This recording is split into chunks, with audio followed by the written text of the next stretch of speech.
Hello students, स्वागत है आपका आईसीटी वर्चुअल क्लासेस में। मैं हूं कविता, बायो टीचर। उम्मीद करती हूं आप सभी अच्छे होंगे और स्वस्थ होंगे। सो क्लास कंटिन्यू करेंगे अपना चैप्टर में हम बात कर रहे हैं यहाँ पर sexual reproduction in flowering plant. हम बात कर रहे हैं यहाँ पर रिप्रोडक्शन की, और रिप्रोडक्शन में जो फेज आपका चल रहा है वो आपने का प्री फर्टिलाइजेशन फेज चल रहा है, जिसमें हम ट्रांसफर ऑफ गैमेट पर पढ़ चुके हैं। ठीक है, ट्रांसफर ऑफ गैमेट यानी कि पॉलिनेशन आपने पढ़ा है, और आज हम यहाँ पर बात करेंगे पॉलिनेटिंग एजेंट्स के बारे में। पॉलिनेटिंग एजेंट्स के साथ साथ आपने कहा कितने प्रकार के पॉलिनेटिंग एजेंट्स होते हैं, क्या टर्म हम उनके लिए यूज करते हैं, इसके बारे में डिस्कस करेंगे। ठीक है, तो आगे बढ़ते हैं। चलिए, आपने कहा adaptation in flowers for pollination. अब क्या है यहाँ पर पॉलिनेटिंग एजेंट्स का मतलब क्या होता है, जो पॉलिनेशन में हेल्प करे। क्योंकि गैमेट ट्रांसफर होने तो अपने का गैमेट खुद से ट्रांसफर नहीं हो सकती है, जिससे कि क्या हो, जो गैमेट है वो एक जगह से या एक फूल से या एक भाग से दूसरे भाग में, एक फूल से दूसरे फूल में, या एक पौधे से दूसरे पौधे में ट्रांसफर हो सके। इसलिए आपने कहा क्या होते हैं पॉलिनेटिंग एजेंट्स। अब आपने कहा पॉलन ग्रेन जो है वो हवा के द्वारा फैल सकते, वो पक्षियों के द्वारा फैल सकते हैं। आपने कहा वो बटरफ्लाई हो सकती हैं, या फिर आपने कहा हनी भी है वो हो सकती हैं। आपने कहा जो पॉलिनेशन है वो वाटर के थ्रू हो सकता है, जो एक्वेटिक प्लांट्स होते हैं। अब यहाँ पर according to pollinator, according to types of pollination, यहाँ पर जो प्लांट्स है, प्लांट्स में क्या हुआ है मॉडिफिकेशन। ठीक है, क्या क्या मॉडिफिकेशन है या क्या क्या अडेप्टेशन है, उसके बारे में हम सबसे पहले डिस्कस करेंगे। Pollination by wind. विंड के थ्रू जो पॉलिनेशन होता है, वो जो प्लांट है वो कैसे रहते हैं, इसके बारे में आपको बताएंगे। तो हवा के द्वारा, हवा के द्वारा कि जो पॉलन ग्रेन हवा में उड़ करके एक जगह से दूसरी जगह जा रहे हैं, उनका नेचर कैसे हो। आपने कहा उनके पॉलन ग्रेन कैसे होंगे। एक तो लाइट वेटेड होंगे, क्योंकि हल्के हैं तभी वो इजीली उड़ सकते, तभी वो ज्यादा दूरी भी तय करेंगे। ठीक, लाइट वेटेड, नॉन स्टिकी होते हैं, स्टिकी नहीं होते हैं, नॉन स्टिकी होते हैं, एंड विंग्ड, जिससे कि अच्छे से क्या कर सके यहाँ पर।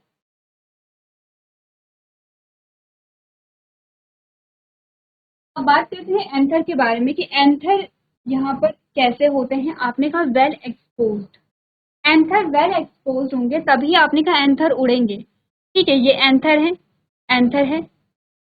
ऐसा नहीं होना चाहिए कि एंथर बहुत छोटे हैं, कि एंथर एक्सपोज नहीं है, एंथर वेल एक्सपोज होने चाहिए, जिससे कि जो वेव यहाँ पर आती है किसकी, हवा की जो वेव आए, इसी के साथ साथ जो पॉलन ग्रेन है वो पॉलन ग्रेन को उड़ा करके लेके चली। आपने कहा वेल एक्सपोज होनी चाहिए यहाँ पर हवा के लिए। स्टिग्मा कैसी होनी चाहिए, आपने कहा लार्ज एंड फीदरी। स्टिग्मा लार्ज होनी चाहिए। स्टिग्मा लार्ज क्यों होनी चाहिए, हमने कहा स्टिग्मा लार्ज क्यों होनी चाहिए। स्टिग्मा अगर लार्ज होगी तो ये है स्टिग्मा। ठीक है, ये लार्ज आपको लग रहा होगा, ये लार्ज नहीं है, बट अगर स्टिग्मा लार्ज होगी, आपने कहा ये जो पॉलन ग्रेन आ रहा है ये इसमें क्या हो सकता है, ट्रांसफर हो सकता है। अगर यहाँ पर स्टिग्मा जो है वो बहुत छोटी है, या पिस्टिल बहुत छोटी है, ठीक है, तो आपने कहा कि जो पॉलन ग्रेन है यहाँ पर वो ट्रांसफर नहीं हो पाएगा। ठीक है, वो इजिली क्या हो जाएगा, मूव वहां से हो जाएगा। स्टिग्मा कैसी होनी चाहिए, लार्ज होनी चाहिए। फ्लावर कैसा होना चाहिए, फ्लावर में एक ओव्यूल होना चाहिए, अरेंज्ड एज इनफ्लोरेसेंस। ठीक है, आपने कहा ऐसे प्लांट जिनमें विंड के थ्रू पॉलिनेशन होता है, वो क्या है, यहाँ पे कॉर्न कॉब है, कॉटन है, एंड डेट पाम है। ठीक है, आपके पास आते हैं फीचर्स होते हैं इनके। ठीक है, वो आपको नोट करने ही, क्या होते हैं वो नोट करने हैं। विंड पॉलिनेशन आप समझते हैं, आपने देखा होगा कि हवा में जब यहाँ पर येलो कलर के जो आप धूल जैसी संरचनाएं आपको दिखाई देती हैं, एक्चुअली पॉलन ग्रेन होती है। हवा के द्वारा जो पॉलिनेशन है वो बहुत कॉमन तरीका है पॉलिनेशन का, या आप कह सकते हैं जो टेरेस्ट्रियल प्लांट होते हैं, जो स्थलीय पौधे होते हैं, उनमें मोस्टली देखने को मिलता है यहाँ पर विंड पॉलिनेशन। क्लियर है, चलिए एक बार आप लोग रीड कर लेंगे और पढ़ लेंगे। चलिए नेक्स्ट देखते हैं, नेक्स्ट टाइप का जो पॉलिनेशन है वो कौन सा हमारे पास आता है। अगला जो पॉलिनेशन आएगा वो है वाटर पॉलिनेशन। ठीक है, वाटर पॉलिनेशन किस में होता है, एक्वेटिक प्लांट में हो। एक्वेटिक प्लांट में आपके कौन कौन इंक्लूड होंगे, आपने कहा ब्रायोफाइट से बात की है प्लांट्स के जो ग्रुप्स के बारे में, तो आपने कहा एल्गी है जिसे आप थैलोफाइट भी कहते हैं, ठीक है, ब्रायोफाइट्स है, टेरिडोफाइट। ये जो तीनों प्लांट्स होते हैं इनमें वाटर पॉलिनेशन होता है, इसीलिए हमने कहा था इन तीनों प्लांट्स के लिए क्या है, आपने क्लास 11 में क्लास पढ़ा होगा, किंगडम प्लांटी आपने पढ़ी है, तो हमने कहा था कि इन तीनों ग्रुप्स के लिए वाटर एसेंशियल है, नेसेसरी है। क्यों? पॉलिनेशन के लिए ही पानी चाहिए। वाटर पॉलिनेशन इनमें होता है। इनके पॉलिन ग्रेन का अगर हम फीचर देखें कि पॉलिन ग्रेन का फीचर कैसा होता है, आपने कहा protected by a mucilaginous covering. अब जैसे आपने देखा कि पानी में तो आपने पॉलिन ग्रेन, इनमें क्या होता है, म्यूसिलेजिनस कवरिंग होती है, तो क्या करती है, इनको प्रोटेक्ट करती है। एग्जाम्पल अगर आपने देखा तो फ्रेश वाटर प्लांट जो है वो है वेलिस्नेरिया और हाइड्रा, ठीक है। सी ग्रास में आपने कहा जॉस्टेरा यहाँ पर, ठीक है। अब आते हैं main features of wind and water pollinated plant. क्या क्या मेन फीचर्स होते हैं इनके, आपने कहा produce pollen grain in large number. सबसे ज्यादा लार्ज नंबर में जो पॉलिन ग्रेन प्रोड्यूस होते हैं वो होते हैं किसमें, जो आपका एयर पॉलिनेशन होता है, ठीक है। एयर पॉलिनेशन या विंड पॉलिनेशन यानी कि हवा के द्वारा जो पॉलिनेशन होता है, आपने कहा वो सबसे ज्यादा पॉलिन ग्रेन वहां पे प्रोड्यूस होते हैं। क्या रीजन है?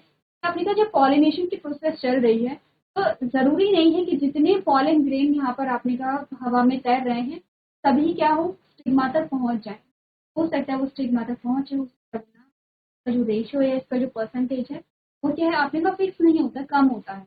यहाँ पर पॉलिनेशन हो, अगर कम क्वांटिटी में रिलीज होंगे तो यहाँ पर पॉलिनेशन के जो चांसेस हैं वो बहुत कम हो जाएंगे। लार्ज क्वांटिटी में रिलीज हो रहे हैं, इट मीन्स की पॉलिनेशन के चांसेस बढ़ जाते हैं।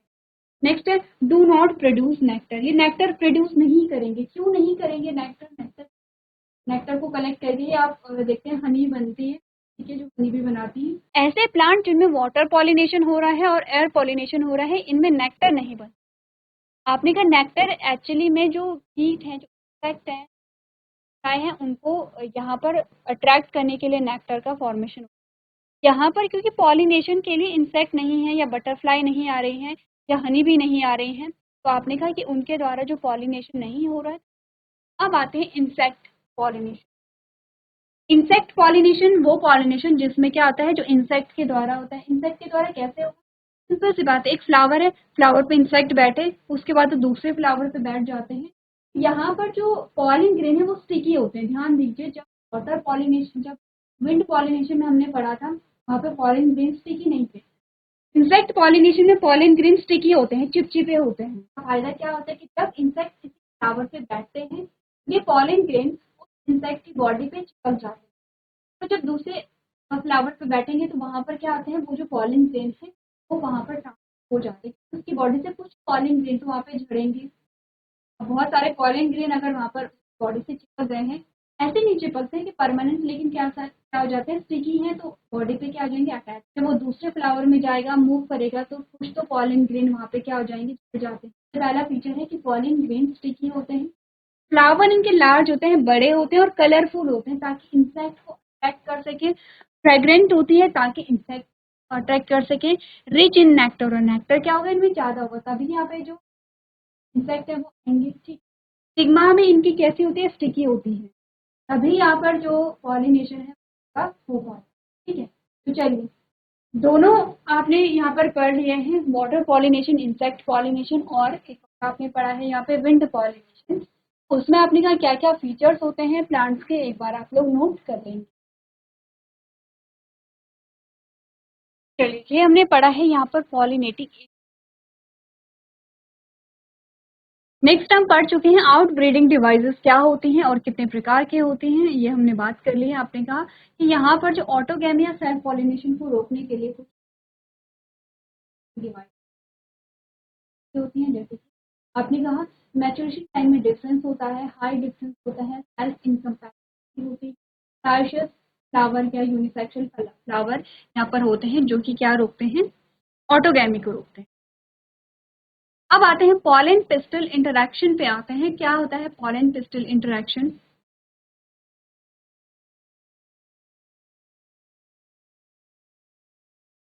चलिए यहीं पे ड्रॉ कर लेंगे। सबसे पहले पढ़ लेते हैं pollen pistol interaction. Pollen pistol interaction में हमने कहा कि पॉलिनेशन हो गया। ध्यान रखिए, अब आपके पास कौन सा फेज आगे है, ये आपके पास सिग्मा है।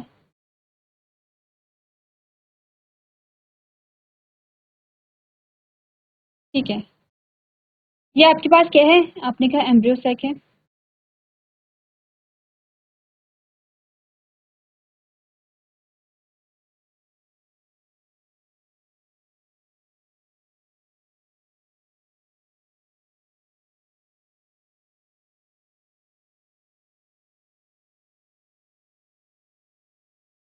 ठीक है, अब हमने क्या बात की है यहाँ पे, सबसे पहले तो आप ये देखिए कि हमने कहा था कि जो रिप्रोडक्शन है वो 3 फेजेस में कंप्लीट होता है, fertilisation and post fertilisation.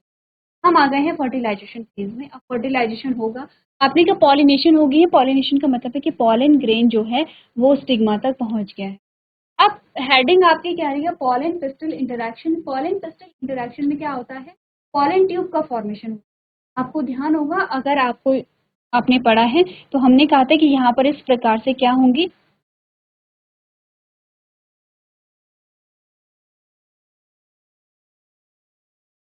3 cell यहाँ पर है, 3 यहाँ पर हैं और 2 न्यूक्लियस यहाँ पर हैं। अगर आपने डायग्राम देखा है इस प्रकार से,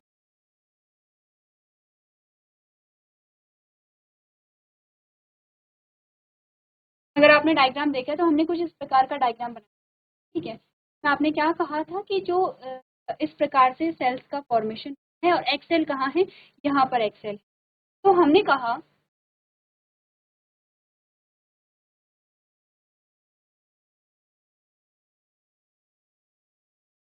क्या होगा अब, यहाँ पर सबसे पहले जो सिनर्जिड है, सिनर्जिड में हमने यहाँ पर बनाए थे,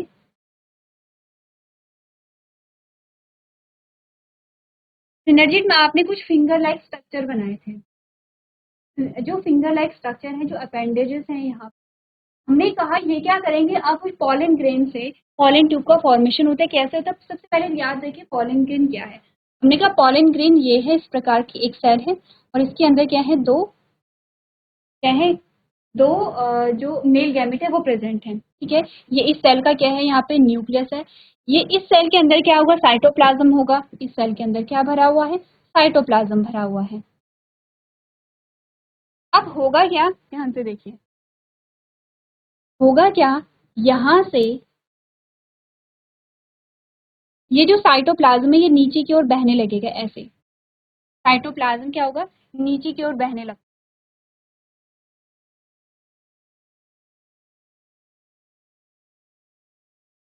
इस सेल का जो न्यूक्लियस है, हम यहाँ पर इसे ब्लू कलर से बना देते हैं। इसके साथ ये जो न्यूक्लियस है ये बहने लगता है और इसी के साथ साथ जो मेल गैमेट है वो भी नीचे की ओर आने लगेंगे, जैसे कि आपको यहाँ पर शो हो रहा है। आपने कहा ये जो साइटोप्लाज्म नीचे की ओर बहता है, इसी को हम क्या कहेंगे, पॉलन ट्यूब कहेंगे। तो पॉलन ग्रेन में क्या होगा कि यहाँ से पॉलन ट्यूब जो है वो बनने लगेगी।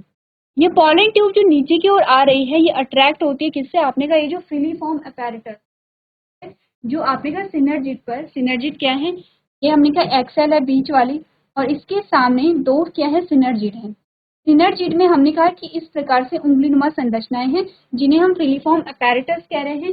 ये फिलीफॉर्म अपैरेटस पॉलन ट्यूब को नीचे की ओर क्या करती है, अट्रैक्ट करती है। ये पॉलन ट्यूब का फॉर्मेशन यहाँ पर होने लगेगा इस प्रकार से। और जब इंटरेक्शन होगा तो ध्यान रखिए, आपको ये देखने की जब भी, और पॉलन ट्यूब जब बनेगी तो ये मेल गैमेट इसके साथ आ रहे हैं, ये अंडरस्टूड है। जब मेल गैमेट इसके साथ आ रहे हैं तो सबसे पहले ये जो पॉलन ट्यूब है, पॉलन ट्यूब कहाँ अटैच होगी, या पॉलन ट्यूब जो है वो कहाँ जाकर के मिलेगी, जो सिनर्जिड है वहां जाकर, एक्सेल पे नहीं। ठीक है, अगर हम अलग से बनाएं उस डायग्राम को तो क्या होता है, यहाँ पर देखिए।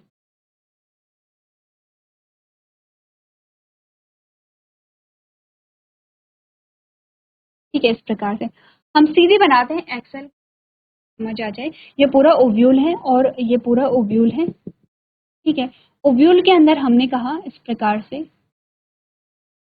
ये सिनर्जिड है, ये एक्सेल है और ये भी सिनर्जिड है।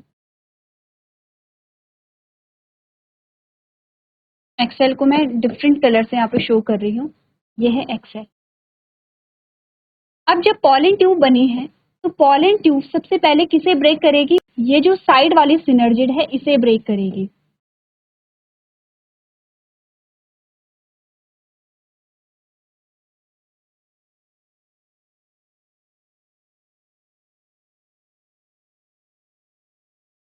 ठीक है, सबसे पहले जो पॉलन ट्यूब है वो साइड वाली सिनर्जिड को ब्रेक करेगी और जो यहाँ पे गैमीट है ये यहीं से एंटर होगा। ये आपको ध्यान रखना। आपने कहा कि क्योंकि गैमेट के ट्रांसफर के बाद अब क्या होगा? फर्टिलाइजेशन होगा। फर्टिलाइजेशन में होता है कि मेल और फीमेल गैमेट का फ्यूजन होता है। मेल और गैमेट के फ्यूजन के लिए यहाँ पे मेल गैमेट को यहाँ से यहाँ तक आना पड़ेगा, जिसके लिए पॉलन ट्यूब का फॉर्मेशन होता है। पॉलन ट्यूब के साथ साथ दो मेल गैमेट आते हैं और आपको ये देखना है कि ये जो पॉलन ट्यूब की एंट्री है, पॉलन ट्यूब की एंट्री सिनर्जिड से होती है, एक्सिस से नहीं होती। इसको ध्यान में रखना है। अब यही जो सेम चीज है इसी को हम क्या कहते हैं? पॉलन पिस्टल इंटरैक्शन कहते हैं। तो पढ़ ले इसी चीज को, इसी सेम चीज को पढ़ लेते हैं। आपने कहा the pistil has ability to recognise the compatibility pollen to initiate post pollination events। ठीक है, हमने क्या क्या बोला कि पिस्टिल में परागकण के बाद की घटनाओं को शुरू करने के लिए संगत पराग को पहचानने की क्षमता होती है। आपसे ये बोला गया है यहाँ पर कि ये जो स्टिग्मा है, स्टिग्मा पे जो पॉलन आया है, तो सबसे पहले स्टिग्मा या जो पिस्टिल वाला पार्ट है, सबसे पहले तो पॉलन को पहचानेगी कि ये मेरी ही स्पीशीज का पॉलन है, ये किसी दूसरी स्पीशीज का पॉलन है। ये एबिलिटी होती है यहाँ पर प्लांट में या पिस्टिल में कि जो अपने पॉलन को, अब ध्यान रखिए आपको मिक्स नहीं करना है यहाँ पे आउटब्रीडिंग डिवाइसेस। आउटब्रीडिंग डिवाइसेस में हमने पढ़ा था सेल्फ इनकम्पैटिबिलिटी पढ़ी थी। वहां पर क्या है, वो केस होते हैं कुछ की, जो कुछ प्लांट ऐसे होते हैं कि जो क्या करेंगे, सेम फ्लावर के पॉलन ग्रेन को रिसीव नहीं करेंगे, लेकिन उसी स्पीशीज के पॉलन ग्रेन को एक्सेप्ट करेंगे। क्या है, हमने कहा एक प्लांट ये, एक फ्लावर ये, एक फ्लावर ये है। अब क्या कर रहा है, फ्लावर उसी फूल के पॉलन ग्रेन को एक्सेप्ट नहीं कर रहा है, लेकिन उसी पेड़ के दूसरे फूल के पॉलन ग्रेन को एक्सेप्ट करेगा, उसी स्पीशीज उसी जाति के दूसरे पौधे के फूल के पॉलन ग्रेन को एक्सेप्ट करेगा। यहाँ पे पॉलिनेशन विद इन स्पीशीज होगी, एक ही स्पीशीज के बीच में, एक ही स्पीशीज के जो मेंबर है उन्हीं के बीच में पॉलिनेशन। ठीक है, आउटब्रीडिंग डिवाइसेस में जो सेल्फ इनकम्पैटिबिलिटी हमने पढ़ी थी, हमने कहा था जो द्विलिंगी फूल है वो अपने ही फूल के पॉलन ग्रेन नहीं ले। ठीक है, ये आपको डिफरेंस है। अब हमने कहा कि यहाँ पर जब पॉलिनेशन होता है तो जरूरी तो नहीं है कि इसके स्टिग्मा पे हमेशा उसी के स्पीशीज के पॉलन ग्रेन आएंगे, ऐसा नहीं है।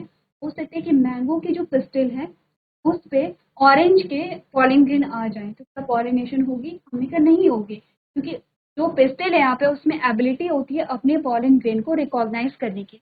वही चीज बोली गई है, the pistil has ability to recognise the compatible pollen to initiate pistil में परागकण के बाद की घटनाओं को शुरू करने के लिए जो संगत पराग को पहचानने की क्षमता होती है। दैट लीड्स टू फर्टिलाइजेशन, जो निषेचन की ओर ले जाता है। ठीक है, pollen grain produce pollen tube through the germ pores to facilitate transfer of male gamete to embryo sac. आपने कहा परागकण भ्रूण कोश में नर युग्मकों के स्थानांतरण की सुविधा के लिए रोगाणु छिद्र के माध्यम से पराग नली का उत्पादन करते हैं। रोगाणु नहीं होगा, पॉलन ट्यूब होगा। ठीक है,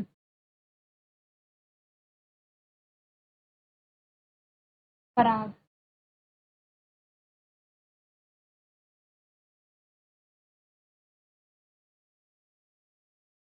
जर्म पोर, यहाँ पे ये क्या होगा, जर्म होगा। ठीक है, जर्म पोर, रोगाणु नहीं होगा। तो नेक्स्ट आपको क्या बताया गया है यहाँ पर, जब पॉलिनेशन हो गई है तो पराग कण भ्रूण कोश में नर युग्मक के स्थानांतरण की सुविधा के लिए यहाँ पर क्या होता है, जो जर्म पोर होते हैं इनके माध्यम से पराग नली का उत्पादन करते हैं और पराग नली के माध्यम से ये क्या होते हैं, सिनर्जिड के माध्यम से एंटर कर जाते हैं, किसमें, यहाँ पर जो फीमेल गैमेट है। नेक्स्ट हम फर्टिलाइजेशन पढ़ेंगे, फर्टिलाइजेशन में क्या हुआ उससे पहले आप लोग डेफिनेशन नोट करें। चलिए, अब पॉलन पिस्टल इंटरैक्शन हो गया है और आपने कहा जो मेल गैमेट है वो भी ट्रांसफर हो गया है, कहाँ पर,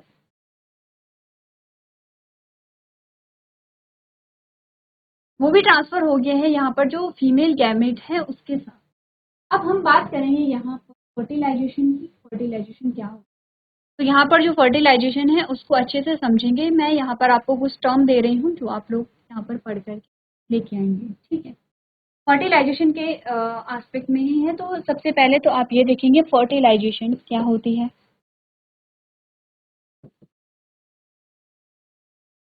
ये वो टर्म है जो आप एक बार रीड करके आएंगे, जिन्हें नेक्स्ट लेक्चर हम पढ़ेंगे फर्टिलाइजेशन, हम पढ़ेंगे डबल फर्टिलाइजेशन, ठीक है। हम पढ़ेंगे एंडोस्पर्म के बारे में, हम पढ़ेंगे यहाँ पे जाइगोट के बारे में, हम पढ़ेंगे यहाँ पे एम्ब्रियो के बारे में, ठीक है। इसी के साथ सीड एंड फ्रूट फॉर्मेशन पढ़ेंगे, ठीक है। ये हमारे टॉपिक है जो हम नेक्स्ट लेक्चर में पढ़ेंगे। यहाँ के साथ एक और टॉपिक हमारा आता है एपोमिक्सिस, क्या होते हैं एपोमिक्सिस को यहाँ पर पढ़ेंगे, ठीक है। तो हमने कहा कुछ जो हमारे टॉपिक रह जाते हैं इस चैप्टर में, आपने मैक्सिमम जो पोर्शन है वो यहाँ पे कंप्लीट कर लिया है। फर्टिलाइजेशन में आप क्या पढ़ेंगे, फर्टिलाइजेशन पढ़ेंगे और डबल फर्टिलाइजेशन। आप आ जाते हैं लास्ट टॉपिक पे जिसे पोस्ट फर्टिलाइजेशन कहते हैं, जिसमें जाइगोट, एम्ब्रियो, सीड और फ्रूट के फॉर्मेशन के बारे में हम यहाँ पे बात करेंगे। तो चैप्टर आपका कम बचा है, आपने जो चीज़ की वो काफ़ी सारी यहाँ पे डिस्कस की है, जैसे कि गैमेट फॉर्मेशन। गैमेट फॉर्मेशन की जो प्रोसेस है थोड़ा लेंदी होती है। गैमेट फॉर्मेशन आपने पहली बार पढ़ा है, ठीक है। इससे पहले आपने रिप्रोडक्शन का एक इंट्रोडक्शन देखा था, इंट्रोडक्शन आपने पढ़ा है, आपने फ्लावर के पार्ट्स के बारे में बात की है, ठीक है। आपने गैमेट फॉर्मेशन नया टॉपिक आपके पास आया है तो उसे अच्छे से समझ लेंगे। आपने पॉलिनेशन पढ़ा है, लेकिन पॉलिनेशन में आपने कहा पॉलिनेशन टाइप्स आपने अभी पढ़े हैं, जिसमें ऑटोगैमी, जिटेनोगैमी और जीनोगैमी आपने पढ़ा, ठीक है। इसी के साथ साथ आपने पॉलिनेटिंग एजेंट्स भी पढ़े हैं, और पॉलिनेटिंग एजेंट्स के अकॉर्डिंग आपने कहा फ्लावर में जो अडेप्टेशन होते हैं, ये भी आपके लिए नया टॉपिक। इसी के साथ साथ फर्टिलाइजेशन आपने पहले पढ़ा हुआ है, डबल फर्टिलाइजेशन और एंडोस्पर्म आप नए पढ़ेंगे, और एम्ब्रियो से आपने कहा सीड और फ्रूट के फॉर्मेशन और टाइप्स ऑफ फ्रूट के बारे में आप ही यहाँ पर पढ़े। तो ये आपके नए टॉपिक आपके रह जाते हैं। जो नए टॉपिक है उस पर ज़्यादा फोकस करेंगे, जो पुराने टॉपिक हैं उनको आप रिवाइज करेंगे तो आपको जल्दी से। तो आप लोगों को जो भी टर्म्स यहाँ पे दी गई हैं एक बार आप लोग रीड करके लेके आएंगे। सेशन में हम इतना ही करेंगे, अभी तक क्लास में बने रहें।